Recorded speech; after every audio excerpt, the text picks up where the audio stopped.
नमस्कार। आज हम एक खास फिल्म की समीक्षा पर थोड़ा गौर करने वाले हैं। फिल्म है Kantara chapter 1 the grand origin.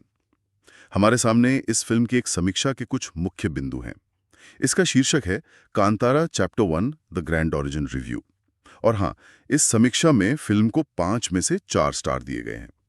तो आज का हमारा काम है इस समीक्षा के जरिए ये समझना कि 2022 की वो जो जबरदस्त हिट थी कांतारा, उसकी ये प्रीक्वल आखिर क्या कहानी सामने रखती है, इसमें क्या खास है, कहाँ शायद कुछ कमी रह गई और कुल मिलाकर इसका मतलब क्या निकलता है। चलिए फिर शुरू करते हैं समीक्षा को परत दर परत खोलना। ये हमें वापस उसी तुलुनाडु इलाके की मतलब रहस्यमयी दुनिया में ले जाती है, उस लोक कथा की जड़ों तक जिसकी झलक हमने पहली फिल्म में देखी थी। अच्छा, तो समीक्षा बताती है कि फिल्म ऋषभ शेट्टी ने डायरेक्ट की है और कहानी हमें कंदब राजवंश के दौर में यानी करीब तीसरी सदी ईस्वी में ले जाती है। ये उस शुरुआती टकराव को दिखाती है जहां से वो पवित्र दैव परंपरा की शुरुआत हुई थी। कहानी का हीरो है बर्मी, जिसका किरदार ऋषभ शेट्टी ने निभाया है। वो एक खतरनाक, कुछ अलग ही किस्म का योद्धा और नागा साधु है, मतलब एक खास किस्म का तपस्वी, जो मधुबन के जंगल में रहने वाले आदिवासियों का कह सकते हैं सरदार है। और यही से कहानी में पेच आता है। समीक्षा के मुताबिक एक जालिम राजा के वारिस हैं, जिसमें गुलशन देवैया का निभाया किरदार ताकतवर राजकुमार कुलशेखर भी शामिल हैं। वो लोग जंगल की पवित्र जमीन पर कब्जा करना चाहते हैं। ऐसे में बर्मी अपने लोगों को बचाने के लिए सामने आता है। और दिलचस्प बात यह है कि ये प्रीक्वल उन पंजुरली और गुलीगा आत्माओं के बनने की कहानी काफी विस्तार से बताती है, जिनका असर और ताकत हमने पहली फिल्म में महसूस तो किया था, लेकिन तब उनके बनने की कहानी पर पर्दा था। तो एक तरह से ये पूरी कांतारा दुनिया की जो पौराणिक बुनियाद है उसे मजबूत करती है। हाँ, ये जानना वाकई दिलचस्प है कि वो शक्तिशाली दैवीय तत्व जो पहली फिल्म का एक तरह से केंद्र थे, उनकी शुरुआत आखिर हुई कैसे। समीक्षा ये भी कहती है कि ऋषभ शेट्टी इस पूरी फिल्म की मतलब जान है। बतौर निर्देशक उन्होंने एक बहुत बड़ी और बारीकियों से भरी दुनिया बनाई है। समीक्षा में शानदार सेट्स, बड़े बड़े युद्ध सीन, सुनने में आया कि हजारों एक्स्ट्रा कलाकार थे और बेहतरीन कॉस्ट्यूम डिजाइन का जिक्र है कि ये सब मिलकर उस प्राचीन दुनिया को जिसे जिंदा कर देते हैं। सही कहा। और बर्मी के किरदार में उनके अभिनय को तो समीक्षा ने कमाल का बताया है। कभी एकदम सच्चा और जमीनी, कभी मजाकिया और फिर अचानक से बेहद खूंखार और तीव्र। समीक्षा तो यहां तक कहती है कि क्लाइमेक्स में जो उनका दैवीय रूप वाला सीन है, वो शायद पहली फिल्म वाले सीन से भी ज्यादा पेचीदा और शारीरिक तौर पर मुश्किल था। ये एक खास बात है जिस पर समीक्षा रोशनी डालती है।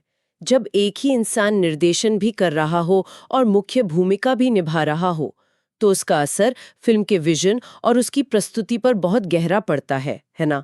ऐसा लगता है कि ये पूरी फिल्म एक ही कलात्मक सोच का नतीजा है, जहां निर्देशक की समझ और एक्टर का प्रदर्शन एक साथ मिलकर कहानी को रचते हैं। शायद यही वजह है कि समीक्षा शेट्टी के प्रदर्शन को इतना अहम मान रही है। अच्छा, पर क्या समीक्षा इस बात पर भी कुछ कहती है कि इस एकल कलात्मक दृष्टि का कोई दूसरा पहलू भी हो सकता है? मेरा मतलब है, क्या इससे कहानी के कुछ और हिस्से नजरअंदाज हो गए हों? सीधे तौर पर तो समीक्षा ऐसा नहीं कहती, नहीं। लेकिन जब वो आगे चलकर फिल्म की कुछ कमियों का जिक्र करती है, जैसे पहले हाफ की गति और जानकारी का बोझ, तो शायद ये उसी तरफ एक इशारा हो सकता है। कभी कभी जब फोकस एक ही व्यक्ति पर ज्यादा होता है तो बाकी चीजों का संतुलन थोड़ा बिगड़ सकता है। पर हाँ, समीक्षा शेट्टी के प्रदर्शन को पूरी फिल्म को बांधे रखने वाला मानती है, जो एक बड़ी बात है। चलिए अब बाकी कलाकारों की बात करते हैं।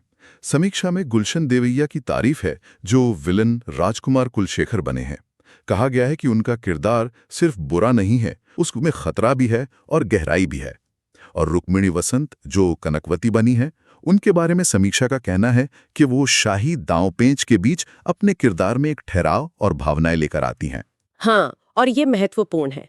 देखिए, एक अच्छी कहानी सिर्फ हीरो पर नहीं टिकती। मजबूत सहायक कलाकार और खासकर एक दमदार विलेन कहानी में वजन और टकराव पैदा करते हैं। समीक्षा के मुताबिक गुलशन देवैया का किरदार कहानी में जटिलता लाता है, जो उसे एक तरफा होने से बचाता है। बिल्कुल। और अब आते हैं तकनीकी पहलुओं पर। समीक्षा ऐसे पहली फिल्म के मुकाबले एक बड़ा अपग्रेड कहती है। अरविंद एस कश्यप की सिनेमाटोग्राफी की खास तारीफ है। जंगल का घनापन, उसकी गहराई और युद्ध के सीन्स का बड़ा पैमाना सब कैमरे में बखूबी कैद किया गया है, ऐसा लगता है। बांग्लान का प्रोडक्शन डिजाइन भी उस जमाने के हिसाब से एकदम सही और बहुत डिटेल्ड बताया गया है। बिल्कुल। और जैसा हमने पहले भी बात की, ये तकनीकी चीजें सिर्फ सजावट नहीं है, खासकर ऐसी कहानी में। समीक्षा जिस तरह सिनेमाटोग्राफी और प्रोडक्शन डिजाइन का जिक्र कर रही हैं, उससे लगता है कि ये चीजें सिर्फ भव्यता नहीं दिखाती, बल्कि कहानी के मूड और रहस्य को भी बढ़ाती हैं। जंगल की वो गहरी सुंदरता शायद उस दैव परंपरा के रहस्यमयी पहलू से जुड़ती है, जिसे फिल्म दिखाना चाहती है। ये माहौल बनाने का एक अहम जरिया है, निश्चित रूप से। सही है। ये तो हुई खूबियों की बात, लेकिन समीक्षा ये भी साफ करती हैं कि फिल्म परफेक्ट नहीं है। पहले हाफ में कुछ दिक्कतें बताई गई हैं। ऐसा लगता है कि शुरुआत में ही बहुत सारी जानकारी, मतलब इतिहास, माइथोलॉजी, किरदारों का परिचय, ये सब डालने की कोशिश की गई है। हाँ, ये प्रीक्वल फिल्मों के लिए एक आम चुनौती होती है अक्सर। उन्हें एक तरफ तो पिछली कहानी से जुड़ी दुनिया और किरदारों की नींव रखनी होती है, और दूसरी तरफ अपनी एक स्वतंत्र कहानी भी कहनी होती है। ये संतुलन बनाना मुश्किल हो सकता है। तो समीक्षा के मुताबिक इस जानकारी के बोझ की वजह से कहानी का फ्लो कहीं-कहीं बहुत तेज और बिखरा हुआ सा लगता है। कुछ मजाक डालने की कोशिशें भी ठीक से काम नहीं करती। और फिल्म की लंबाई 167 मिनट्स, इसे थोड़ी और कसी हुई एडिटिंग से फायदा हो सकता था। इस पर थोड़ा और गौर करते हैं। अगर पहले हिस्से में जानकारी ठूसने जैसा महसूस होता है, तो दर्शकों के अनुभव पर इसका क्या असर पड़ सकता है? क्या कहानी से जुड़ने में देर लगती है? बिल्कुल, समीक्षा का इशारा इसी तरफ है। अगर शुरुआत में बहुत ज्यादा जानकारी एक साथ दे दी जाए, तो दर्शक कहानी के भावनात्मक पहलू से जुड़ने के बजाय शायद तथ्यों को समझने में ही उलझे रह सकते हैं। इससे कहानी की लय टूट सकती है। समीक्षा शायद यही कह रही है कि दर्शकों को कहानी के पूरी तरह से खुलने और अपना असर दिखाने तक थोड़ा सब्र रखना पड़ सकता है। हालांकि वो ये भी कहती हैं कि फिल्म आगे चलकर इस धीरज का फल देती है। अच्छा, तो मतलब शुरुआती निवेश का बाद में अच्छा रिटर्न मिलता है। हाँ, समीक्षा का निचोड़ कुछ ऐसा ही लगता है।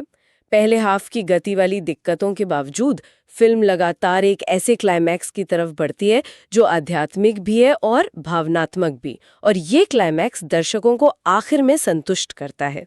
तो फिर समीक्षा का आखिरी फैसला क्या है? कुल मिलाकर क्या ये फिल्म देखने लायक है? समीक्षा कहती है हाँ, बिल्कुल, इसे देखने में शानदार और भावनात्मक रूप से झकझोर देने वाली फिल्म बताया गया है, जो कांतारा यूनिवर्स की कहानी को कामयाबी से आगे बढ़ाती है। इसे सिर्फ एक फिल्म नहीं, बल्कि एक गहरा सांस्कृतिक अनुभव कहा गया है, जो उस इलाके की आध्यात्मिक परंपराओं का एक दमदार सबूत है। यहाँ ये सांस्कृतिक पहलू बहुत अहम है, जिस पर समीक्षा ने जोर दिया है। ये फिल्म सिर्फ मनोरंजन नहीं कर रही, बल्कि एक खास संस्कृति, तुलुनाडु क्षेत्र, देव परंपरा और उसकी आध्यात्मिक विरासत को सामने ला रही है। ये आजकल हम देख भी रहे हैं कि कैसे क्षेत्रीय सिनेमा अपनी अनोखी कहानियों के जरिए देश और दुनिया भर में दर्शक ढूंढ रहा है। ये दिखाता है कि अपनी जड़ों से जुड़ी कहानियां भी सबको पसंद आ सकती हैं। तो अगर हम इस पूरी चर्चा को समेटें, तो इस समीक्षा से कांतारा चैप्टर 1 के बारे में क्या मुख्य बातें निकल कर आती हैं? हाँ, देखिए, पहली बात तो ये कि ये एक बहुत महत्वाकांक्षी कोशिश है, एक मूल कहानी बताने की जो पहली फिल्म की घटनाओं की जड़ तक जाती है। दूसरी, ऋषभ शेट्टी का निर्देशन और खासकर उनका अभिनय फिल्म का मजबूत स्तंभ है। तीसरी, तकनीकी तौर पर खासकर सिनेमेटोग्राफी और प्रोडक्शन डिजाइन में ये फिल्म बहुत प्रभावशाली है। चौथी, कहानी कहने की गति खासकर पहले हिस्से में थोड़ी गड़बड़ है और फिल्म की लंबाई शायद कुछ कम हो सकती थी। और पांचवी, इन कमियों के बावजूद फिल्म एक शक्तिशाली क्लाइमैक्स तक पहुंचती है और एक महत्वपूर्ण सांस्कृतिक अनुभव पेश करती है। ठीक है, तो समीक्षा के हिसाब से शुरुआती दिक्कतों के बावजूद अंत भला तो सब भला। एक तरह से कह सकते हैं, हाँ। समीक्षा का 4-5 स्टार देना भी शायद यही दिखाता है कि कुल मिलाकर अनुभव सकारात्मक रहा है। अब एक बात जो इस समीक्षा से सोचने पर मजबूर करती है, वो ये है कि फिल्म कितनी गहराई से अपनी खास क्षेत्रीय परंपराओं तुलुनाडु देव में रची बसी है। हाँ, ये तो है। तो सवाल ये उठता है कि जब ऐसी कहानियां जो अपनी संस्कृति में इतनी गहरी उतरी हुई हैं, दुनिया भर में कामयाब होती हैं, तो इसका भविष्य में फिल्म बनाने वालों पर क्या असर पड़ेगा? क्या वो अपनी कहानियों में सच्चाई और असलियत दिखाने पर ज्यादा जोर देंगे, या फिर सबको खुश करने के चक्कर में अपनी खास पहचान को हल्का कर देंगे? क्या ऐसा हो सकता है कि आज के दौर में कहानी जितनी ज्यादा अपनी जड़ों से जुड़ी और सच्ची होगी, उतनी ही ज्यादा वो दुनिया भर के लोगों से जुड़ पाएगी? ये एक दिलचस्प सवाल